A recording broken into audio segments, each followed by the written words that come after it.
Welcome to Could It Exist in Real Life, where imagination isn't just pulled out of thin air. Honey, I Shrunk Link. Now that I gotten that out of the way, Legend of Zelda Minish cap.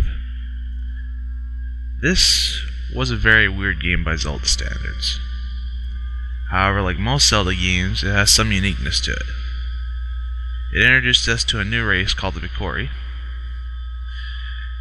and it also gave us the origin of the Four Swords, as well as being the second of 4 games to give origin to Link's clothes, specifically the cap on his head. Our story begins with another legend, of a man who sealed monsters and demons in a chest locked by a sword known to the village as the Bikori Blade. In thanks to the Bikori for all their help, they host a celebration once every 100 years called the Bikori Festival. During the recent one, Link was invited by his childhood friend Zelda to attend the festival with her. Link had to go anyway since his grandfather, the local blacksmith in Hyrule, tasked him into delivering a prized sword to the winner of the sword fight competition. The winner turns out to be Vaati, who was also given the opportunity to touch the chest that the legend foretold. And for those who played Four Sword, you know what happens next. Vaati was after the great power he believed was in the chest, but to his stupidity, all it did was unleash monsters previously sealed. Angered, Vaati turned Zelda into stone and knocked Link out. When Link recovered, he was tasked to restoring the Bikori Blade to full power in order to release Zelda. The reason he is chosen is the Bikori could only be seen by children. Along the way, he meets a talking hat named Eslo, who uses Link to carry him around, and could shrink him down to micro size so he could talk to the other Bikori. With their help, they manage to reforge the blade, but it's dangerously underpowered. In order to stop Vaati, they need to gather the 4 elements that are needed to make it become the Four Sword.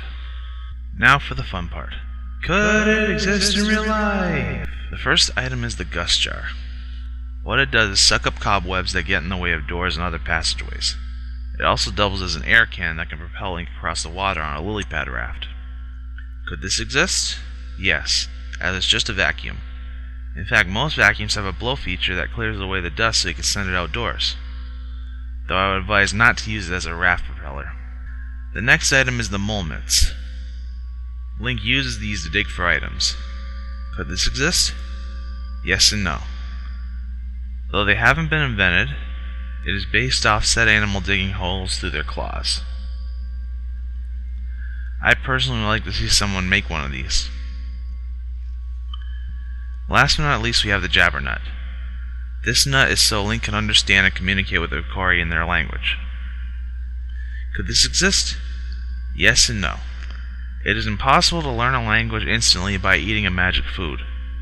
However, it is possible to be in the state of mind of learning a language by eating certain foods.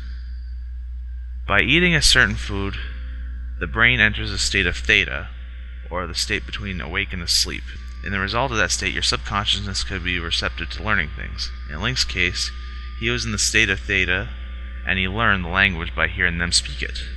Now, this is a short list, due to obvious reasons why. So I'll put in one more thought. Could the Bikori exist in real life? The answer is yes, but not in the way you think. The Bikori is a combination of imagination and folk. The imagined part being that they can only exist if you believe in them. Since only children can see them, it's obvious. The fairy tale part, though, is a different story. Among most things, the Bikori are based off the well-known fairy tale, The Elves and the Shoemaker, where a shoemaker needs money to pay the rent. He does a good deed by giving shoes to a poor lady. When he's asleep, tiny elves make more shoes in his stead so that he can sell more. What really lampshades this is in one task, Link and the Bikori help a sleeping shoemaker create the Pegasus boots. Other folklore they are based off are elementals, which have been also known as fairies, which also show up frequently in the Zelda series. As usual, debate, argue, and let me know what I missed. Stay tuned for more.